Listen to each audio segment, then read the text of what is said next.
სახელმწიფო უსაფრთხოების სამსახურმა ნაციონალური მოძრაობის პოლიციის საბჭოს წევრი ლაშად სანავა თაღლითობის ბრალდები დააკავა. საუბარია ბინადრობის ნებართვის სანაცვლოდ უცხო ქვეყნის მოქალაქის ფულადი თანხის მოტყუები დაუფლების ფაქტზე.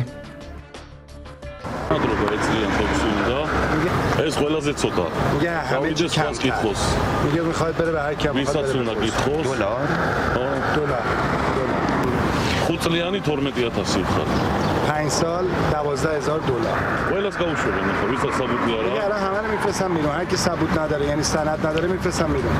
ქუჩაში გააჩერებენ, ხელს მოკიდებენ აეროპორტში. აი სადაც გინდა მივიდეს და რამდენს ეთქვიან. თან ეს 100%-იანი იცი. საბუთებია ხო? 1000 دلاری واقعا دیگه بیشتر نتونستم 1000 دلاری და სამშაბათი 3450 رامینی قایم زده نزیلی تنخه دانچنیس البته ساغاموزان خوال گت خوی زوستاد رودی سرولاد ikne با خلشی საბუთები მზად აქვს მაგას. საბუთები ზად აქვს ხო საბუთები. ორივე ბინის ყველაფერი ირანული პასპორტის ასლი კი ქართული პირადობა რო ქონა მაგისი ხო აქვს კი ხოლმე კიდე რა გვინდა მეტი არაფერი 3000 დღეს და სამშაბათამდე ვასწრებ 2450 და 23-ში იქნება მაგის საბუთი. ჩატარებული გამოძიებით ამ ეტაპზე გამოვლენილია, რომ ლც უცხო ქვეყნის ერთ-ერთ მოქალაქეს თავისი კავშირების მეშვეობით საქართველოში ერთწლიანი ბინადრობის ნებართვის მოპოვების უზრუნველყოფას შეჰპირდა, რის სანაცვლოდაც 5600 ამერიკული დოლარი მოსთხოვა. 2025 წლის 21 მაისს უცხო ქვეყნის აღნიშნულმა მოქალაქემ ლც-ს მოთხოვნით მის ანგარიშზე ზემოხსენებული თანხის ნაწილი ჩარიცხა. ამის შემდგომ ლც მას სისტემატურად უკავშირდებოდა და დარჩენილი თანხის გადახდას დაჟინებით სთხოვდა. შედეგად აღნიშნულმა პირმა 2025 წლის 30 მაისსა და 12 ივნისს ქალაქ თბილისში ლც-სთან შეხვედრებისას მას დამატებით 2500 ამერიკული დოლარი გადასცა. ამრიგად, ლც მართლსაწინააღმდეგო მისაკუთრების მიზნით მის მიერ მოთხოვნილი 5600 ამერიკული დოლარიდან მოტყუებით დაეუფლა უცხო ქვეყნის მოქალაქის 2650 აშშ დოლარს. ნიშნულოვანია ისიც, რომ გამოძიების ფარგლებში სასამართლოს განჩინების საფუძველზე განხორციელდა ფარული საგამოძიებო მოქმედებები, რის შედეგადაც მოპოვებულია აღნიშნული დანაშაულებრივი ქმედების ჩადენის ამსახველი აუდიო-ვიდეო მტკიცებულებები. ჟენევაში საქართველოს საპარლამენტო დელეგაციის ვიზიტი გრძელდება. შალვა პაპუაშვილი მსოფლიოს საპარლამენტო კავშირის სპიკერების კონფერენციაზე სიტყვით გამოვიდა. ის მონაწილეობას იღებდა როგორც პანელურ დისკუსიაზე, ასევე გენერალურ დებატებში. ჟენევაში 115 ქვეყნის პარლამენტის 102 თავმჯდომარე იმყოფება. სპიკერების კონფერენცია 5 წელიწადში ერთხელ იმართება. წლევანდელი წლის ძირითადი თემა მშვიდობა და კონფლიქტებია.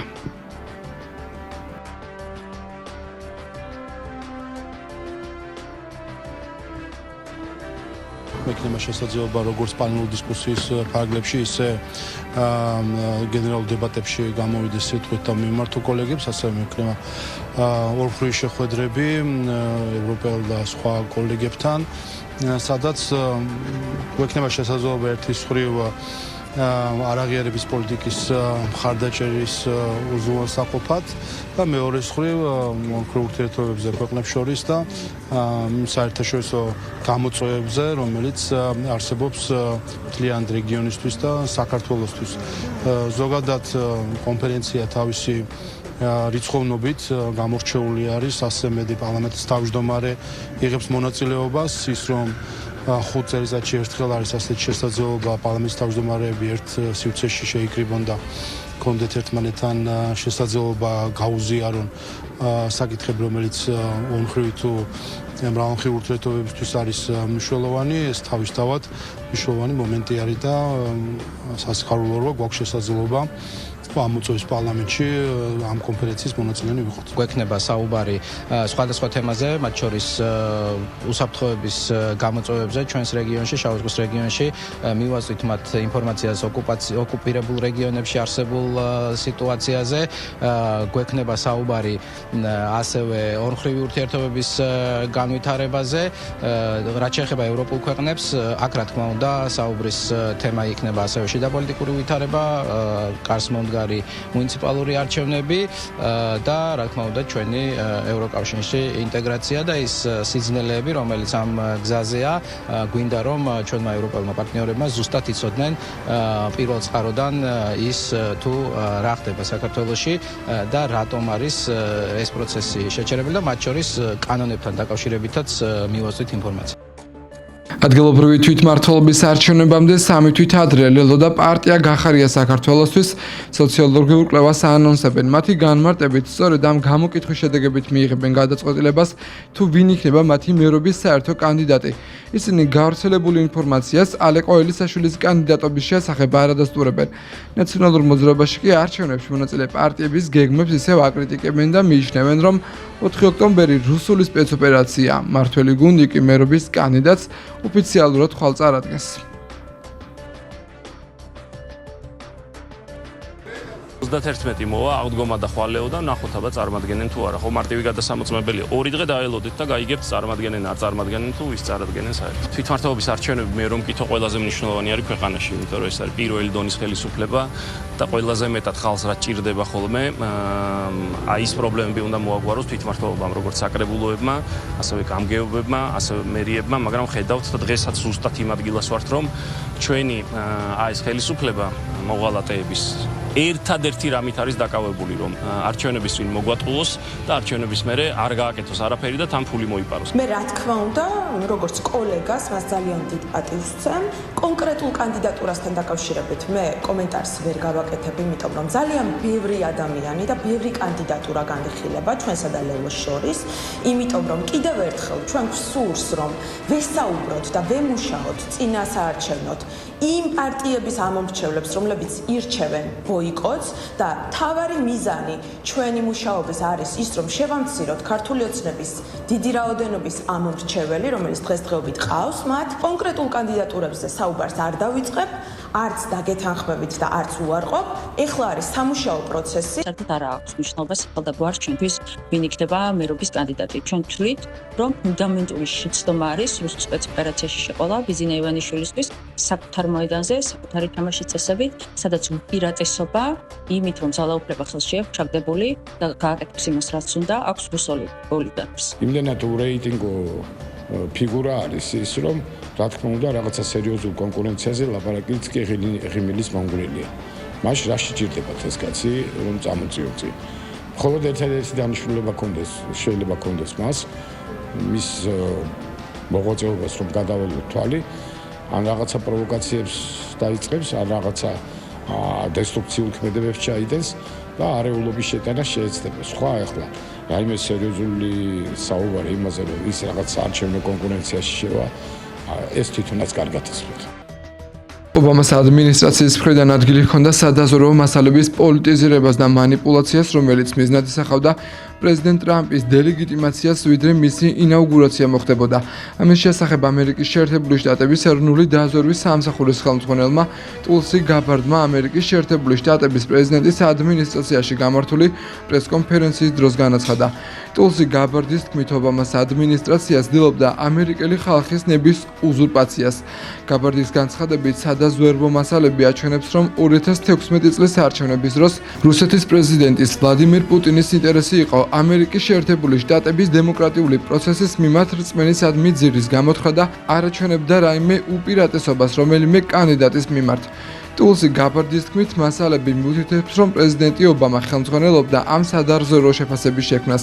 თეთრი სახლის პრესპიკერმა კი აღნიშნა, რომ ობამამ და მისმა ადმინისტრაციამ შეთქმულება მოუწყეს ტრამპის წინააღმდეგ. ამერიკის შეერთებული შტატების ეროვნული დაზვერვის სამსახურის ხელმძღვანელი და თეთრი სახლის პრესპიკერი ბარაკ ობამას 2016 წლის არჩევნებში დონალდ ტრამპის წინააღმდეგ შეთქმულებაში ადანაშაულებენ. კონკრეტულად რაზე საუბრობენ ტულსი გაბარდი და კეროლაინ ლევეტი, ამერიკის შეერთებული შტატების ეროვნული დაზვერვის ხელმძღვანელი ხელმძღვანელი სტულსი გაბარდის განცხადებებს გამოხმაურება მოჰყვა თბილისში. ახალი მასალები აჩვენებს, რომ სადაზვერვო საზოგადოებას არ ჰქონდა არავითარი პირდაპირ ინფორმაცია, რომ რუსეთის პრეზიდენტს ვლადიმერ პუტინს სურდა დახმარებოდა პრეზიდენტ ტრამპის არჩევას 2016 წელს. სინამდვილეში რუსეთი აქტიურად ემზადებოდა ჰილარი კლინტონის გამარჯვებისთვის. ბარაკ ობამას უჩვეულო ბრძანებით სადაზვერვო საზოგადოებამ გამოაქვეყნა დაუჯერებელი მასალები, რომელიც საწინააღმდეგოს ამტკიცებდა. რატომ? მომავალი პრეზიდენტის საბოტაჟისთვის. ეს ნამდვილად არის უდიდესი პოლიტიკური სკანდალი ამერიკის ისტორიაში. რეპორტერებმა და გამოცემებმა, რომელთა ნაწილი დღეს ამ ოთახში სხედან, მათ შორის ნიუ-იორკ ტაიმსმა და ვაშინგტონ პოსტმა სასაცილოდ მიიღეს პულიცერის პრემიები ამ ტყუილის გაგრძელებისთვის. დიდი ხანია დროა ეს ჯილდოები ჩამოერთვათ იმ ჟურნალისტებს, ვინც მიიღო. ჟურნალისტიკა არ არის პოლიტიკური დეზინფორმაციის პროპაგანდა, დემოკრატიული პარტიის და იმ სადაზვერვო საზოგადოების სამსახურში, რომლებიც კონტექსტიდან ამოგლეჯილ და ყალბ სადაზვერვო ინფორმაციას გადასცემენ ცრუ პოლიტიკური ნარატივის გასავრცელებლად. განსაცვიფრებელი ინფორმაცია, რომელიც ჩვენ დღეს გამოვაქვეყნეთ, ყველა ამერიკელს უნდა აწუხებდეს. ეს არ ეხება დემოკრატებს და რესპუბლიკელებს. ეს ჩვენი დემოკრატიული რესპუბლიკის ერთიანობას უკავშირდება. ასევე ამომრჩევლების რწმენას, რომ მიცემული ხმები ჩაითვლება. არის უდავო მტკიცებულება თუ როგორ უბრძანა პრეზიდენტმა ობამამ და ეროვნული უსაფრთხოების მისმა გუნდმა სადაზვერვო საზოგადოების ანგარიშის შექმნა, რაც იცოდნენ, რომ ტყუილი იყო.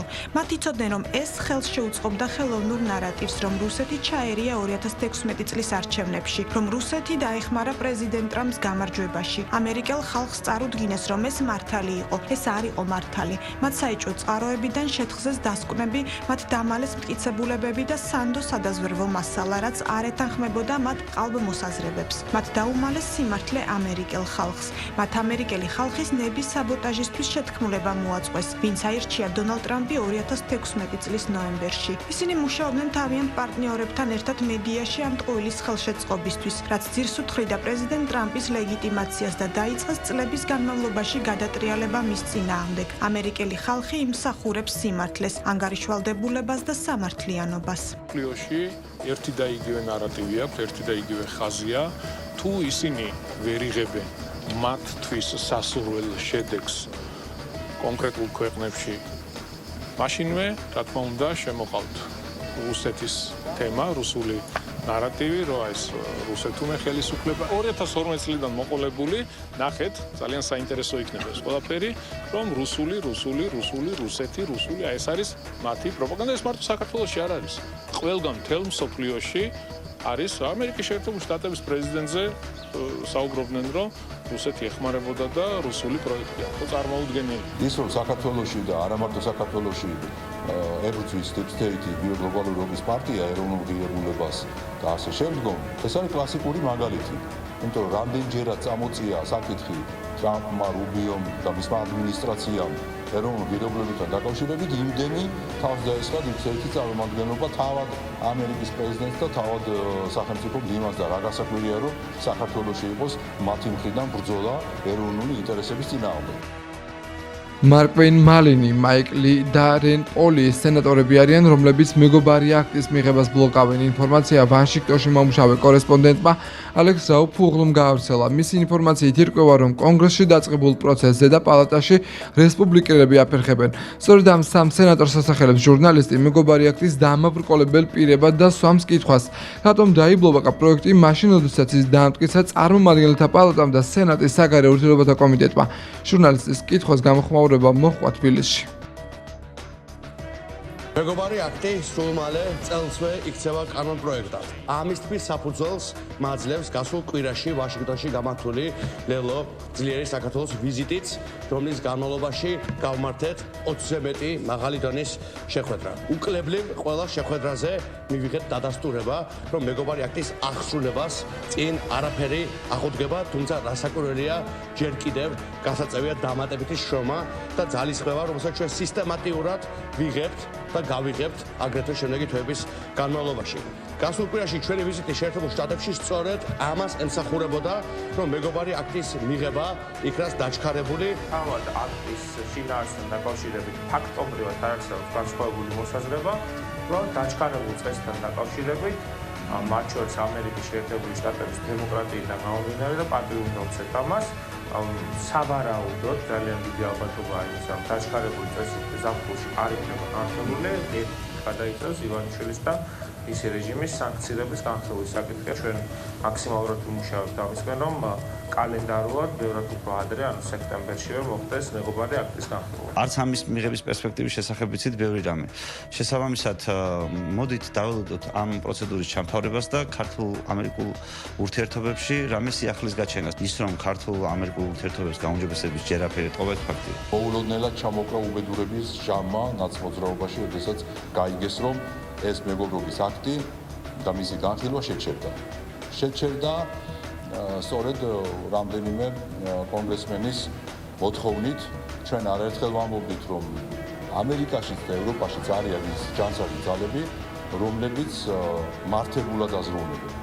ჩვენ ნახეთ ამერიკის საზოგადოების გადაწყვეტილება, როდესაც ტრამპი მოიყვანეს პრეზიდენტად და დიდი იმედი გვაქვს, რომ ამერიკასთან დაიწყება ნელ-ნელა, მაგრამ დაიწყება გადატვირთვის რეჟიმი